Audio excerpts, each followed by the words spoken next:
Hello guys, welcome to another video. আজকের shift ছিল আমার সকাল ৬টা, আর সকাল ৬টায় ঘুম থেকে উঠে দেখি আমি বাইরে প্রচণ্ড পরিমাণ বৃষ্টি হচ্ছে। যেই সেই করে বৃষ্টিটা একটু কমলো, কিন্তু বাইরে কি এয়ারপোর্টের সামনেটা আর যাওয়ার মতো অবস্থা নেই। আমি গিয়েছিলাম বাস দিয়ে, বাস তো আমাকে ১ নম্বরে নামিয়ে দিয়েছিল, কিন্তু ওই জায়গাটা কী করে যে ক্রস করলাম একমাত্র আমি জানি। আর আমি যে কত বড় বুদ্ধু, জানি বৃষ্টি হচ্ছে, তারপরেও আমি চপ্পল না নিয়ে শু পরে গেছি নায়ক সেজে।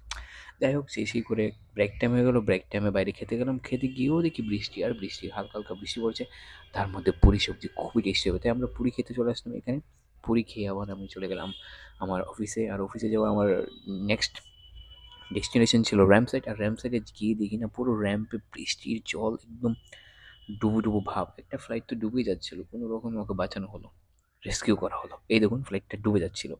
যাই হোক, এই সেই করে দেখলাম আমাদের প্রতিবেশী বাংলাদেশের ফ্লাইট ল্যান্ড করে নিয়েছে। বাংলাদেশ, ইউএস বাংলা, বাংলাদেশের ফ্লাইটটা ল্যান্ড করার পর দেখি আমার অলমোস্ট ডিউটি